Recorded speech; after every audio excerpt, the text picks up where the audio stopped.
Why could the grill never keep a job? He kept getting fired.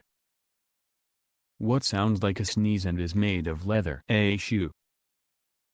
A burly sailor gets brought into an infirmary staffed by a bunch of postulate nuns, girls barely 18 preparing to become full nuns, and of course, supervised by a few gruff-looking nuns. Being good Catholics in a small Newfoundland seaside town, such oddities rarely found their way to their front door. The elder nuns insisted that only they would attend to him. The next evening there was a crash and a scream. The sister ran out the door as fast as she could. Sister Marry Clarance of the Assumption held her way to the door, white as a ghost, and muttered on hh.his penis it has a.word Swan. And then she ran off to her room. The next morning Sister Gertrude Harmony of the Assumption quite sternly takes over as the ward of the sailor, lecturing the girls over breakfast of the sins of curiosity in the flesh. "Is it true?"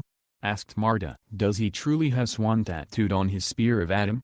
I'll hear no more of this nonsense!" Yells Sister Gertrude as she storms out the room. But the young ladies only became more intrigued. Being a particularly observant lot, they knew Sister Gertrude loved the communion wine as much as she loved the Lord. So one night the postulates fortified the sacrament with some brandy. Soon Sister Gertrude was snoring. All the girls were anxious, but none could muster the courage. Such trepidation. How does a young lady ask to see a strange man's penis in a way that would be pleasing to the Lord? A bath. Fetch water and soap. SSHH. Don't wake Sister Marry Clarance or Sister Gertrude. They'll have our habits. While the 4 or so ladies scrambled for an alibi, the rest formed a circle around one. She was shy, quiet, timid, and quite pretty. "Me?" she asked.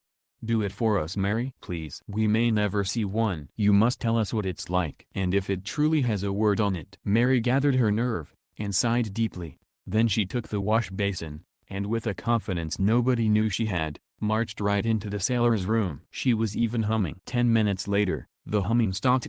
20 minutes later, strange noises the girls have never heard started. 40 minutes later, the ringleader of the postulates stood by the door, banging on it every 5 minutes to hush them up. Over an hour later, Mary came out the door, hair neat, habit in place, only a bit of flush and glow to give her away. All the rest swarmed her like geese. So what?" she said. "Well, does it say?" Mary cut her off. "Does it say Swan?" Mary turned and walked to the door. Turning back from the doorway she looked them all in the eye and smiled and said, "No, it says Saskatchewan." True facts. True facts. In the 1400s, a law was set forth in England that a man was allowed to beat his wife with a stick no thicker than his thumb. Hence we have the rule of thumb. Many years ago, in Scotland, a new game was invented. It was ruled gentlemen only, ladies forbidden, and thus the word golf entered the English language. 3. Each king in a deck of playing cards represents a great king in history: spades, King David hearts, Charlemagne clubs, Alexander the Great diamonds, Julius Caesar. In Shakespeare's time, mattresses were secured on bed frames by ropes. When you pulled on the ropes, the mattress support tightened, making the bed firmer to sleep on. Hence, the phrase "good night, sleep tight." It was accepted practice in Babylon 4,000 years ago that for a month after the wedding, the bride's father would supply his son-in-law with all the mead he could drink. Mead is a honey beer, and because their calendar was lunar-based, this period was called the honey month, which we know of today as the honeymoon. Since 1966, English fans have said they are going to win the cup at the start of every football competition, hence the phrase, deluded twats.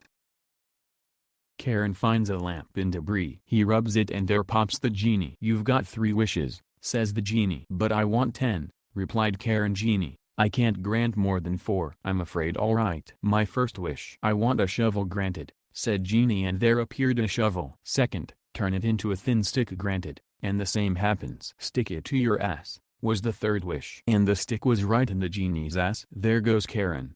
Grant me 10 wishes, or my last wish will be to turning it back to shovel." Please smash the like button, and subscribe to my channel.